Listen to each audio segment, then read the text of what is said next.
Bayaran pa ba natin ang utang sa loan app na hindi naman na-registered sa Securities and Exchange Commission? So alamin natin dito.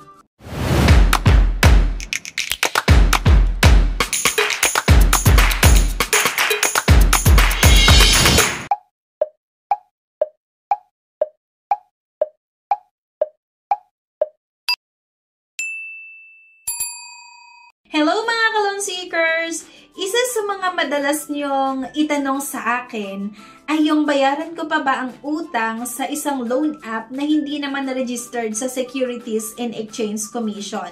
And alam ko na nakakalito kasi may mga loan apps na legit, may iba namang hindi rehistrado. Kaya sa video na ito, pag-uusapan natin ng todo-todo para malinaw sa inyo kung ano ang dapat gawin. So dito nga malalaman nyo kung may legal na obligasyon ba kayong bayaran sila at kung paano nyo mapoprotektahan ang sarili ninyo laban sa mga illegal na loan app. So stay tuned mga ka-loan seekers hanggang sa dulo. Una kasi, ano ba ang SEC? Ang Securities and Exchange Commission nga o SEC ang ahensya na responsable ito sa pagmonitor at pagrehistro ng mga kumpanya sa Pilipinas kasama na ang mga lending companies. Kaya nga, kung legal at lehitimong loan app ang ginagamit nyo, dapat registered ito sa SEC at may Certificate of Authority. Ito kasi ang proof na sila ay sumusunod sa batas. At syempre, sa mga nagtatanong paano malaman kung registered ang loan app. Sa Google, i-open lang natin yung PDF list and pangalawa, paano mo malalaman kung registered nga sila, diba? So, madaling i-check kasi sa website ng SEC or sa mga updated na listahan na upload nila online. So, pwede mo rin i-search sa Google yung SEC Registered Lending Companies at i-verify kung kasama ang pangalan ng company or loan app or lending sa listahan na inuutangan mo. So, kung wala sila sa listahan, ibig sabihin kasi hindi sila rehistrado at red flag yan. So, ano nga bang ibig sabihin ng hindi rehistrado sa SEC or sa Securities and Exchange Commission? So, meron din kasi itong suspicious app scams. So, kapag hindi rehistrado ang isang loan app, ibig sabihin kasi illegal sila at walang legal na karapatan na magpautang sa inyo. So, posibleng scam ang app o walang regulasyon na sumusubaybay sa kanila.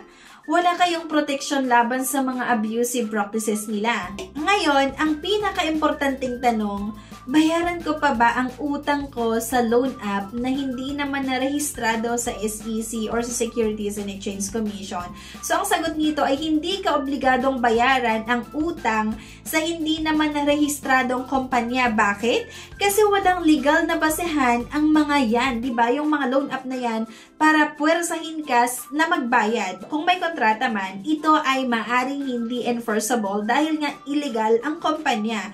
Pero 'di ba, tandaan syempre na huwag tayong basta-basta mag-default nang walang plano para maiwasan din ang problema. Ano nga ba ang dapat nating gawin kung naharas o natatakot ka sa mga illegal na loan apps? So kung nakakaranas nga kayo mga ka-loan seekers ng harassment o pananakot o pag-leak ng mga personal information nyo, ang unang dapat nyong gawin is save lahat ng ebidensya tulad ng text, tawag at yung mga messages. Number 2, i-report sa ahensya tulad ng Securities and Exchange Commission or SEC nga. Pwede rin sa National Privacy Commission sa NPC at sa PNP sa Anti-Cybercrime Group. Pwede rin kayong mag-report sa NBI or Cybercrime Division. Importante kasi na hindi kayo matakot na mag-report para maprotektahan ang sarili nyo. Pero paano, Miss Yana, kung gusto nilang habulin ako or habulin ako ng loan app na yon? Kasi kahit hindi kayo obligadong bayaran,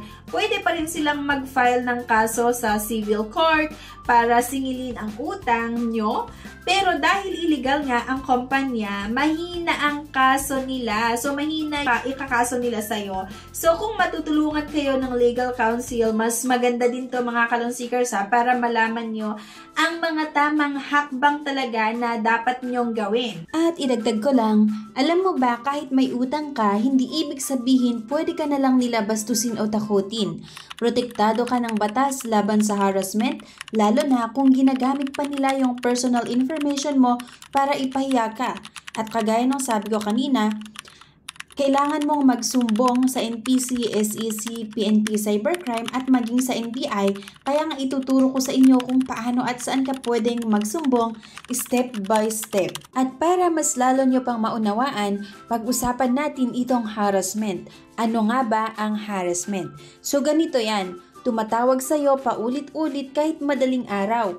Minumura ka pati pamilya mo, pinapahiya ka sa social media, tinatawagan ang kamag-anak mo na walang kinalaman sa utang, at pinakagrabe, binabantaan ka, napupuntahan ka o ipapakulong ka. Lahat yan ay harassment at labag sa batas. Kaya tandaan, utang is a civil case, hindi kriminal. Hindi ka basta-basta ikukulong dahil lang may utang ka. Ngayon, bakit nga ba importante na mag-report? Kasi nga kung hindi ka magsumbong, tuloy-tuloy lang ang ganitong gawain nila at hindi lang ikaw, mas maraming mabibiktima. Ang totoo, karamihan sa mga online lending apps na abusive, negosyo talaga ang pananakot. Pero kapag nag-report ka sa tamang ahensya, pwede silang una, patawan ng multa, pangalawa, bawiin ang lisensya at pangatlo, tuluyan ng iban ang operation nila. Kaya malaking tulong kung magsumbong ka, hindi lang para sa'yo, pero para na rin sa iba. Unahin natin ang National Privacy Commission o NPC. Bakit dito?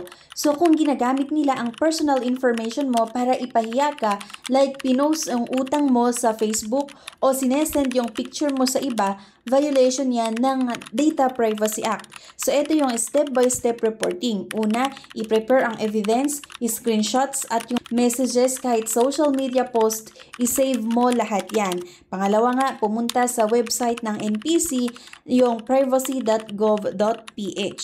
I-download ang complaint form o gamitin ang online form at i-fill up yung details at i-attach ang mga evidence. Pwede rin kayong mag-email sa complaints@privacy.gov.ph o tawagan ang kanilang landline number. Pero may pro tip lang, the more complete ang evidence, mas mabilis ma-action. Ang sumunod nga kung saan tayo pwedeng mag-report ay sa SEC nga or sa Securities and Exchange Commission. Bakit nga ba dito? Kasi lahat ng legal lending companies dapat registered sa SEC. Kapag registered sila pero nanghaharas, pwede silang patawan ng sanctions. Pero kung hindi sila registered, mas mabigat kasi nga illegal lending yan. Ito yung step by step. I-check mo muna kung registered sila. Pumunta sa sec.gov.ph at search ang company name. Kung registered pero nanghaharas, mag-email sa email address nga ng SEC, cgfd_id@sec.gov.ph with your evidence. Kung hindi registered, mas lalong dapat i-report para masampahan sila ng kaso. At syempre, include ang details gaya ng pangalan ng loan app, yung contact number ng collector at nature ng harassment. Reminder, hindi lang collector ang pwedeng makasuhan, pati yung mismong kumpanya. Pangatlo, sa PNP Anti-Cybercrime Group. Bakit nga dito? Kung may pagbabanta sa buhay mo o paninirang puri, pasok yan sa Cybercrime Prevention Act. So, isave mo lang lahat ng messages, audio calls at threatening post. Pumunta sa official FB page ng PNP-SCG. Sa PNP Anti-Cybercrime Group nga, pwede kang mag-message o mag-email sa scg@pnp.gov.ph. Mas mabilis kung pupunta ka sa pinakamalapit na PNP Cybercrime Office. Dalhin ang printed screenshots at isang valid ID para sa blotter report. At next nga ay sa NBI Cybercrime Division. Bakit dito? Siyempre sila ang pwedeng magsagawa ng mas malalim na investigasyon at magsampa ng kaso sa korte. Maghanda ka lang ng affidavit at lahat ng evidence, mag-email sa ccd@nbi.gov.ph o pumunta sa NBI main office mismo. Sabihin kung sino ang nangharas at paano nila nakuha ang info mo. Dalhin din ang valid ID, printed proof at yung contact details ng nanghaharas. Pero may tip lang ulit tayo, kung may witness statement ka, mas solid ang kaso. At syempre, few extra tips lang para mas effective ang complaint mo. Huwag burahin ang messages kapag nakakainis at i-block sila after mo makuha lahat ng evidence at iwasan ang pakikipag-away sa text or call. Let the evidence speak for you.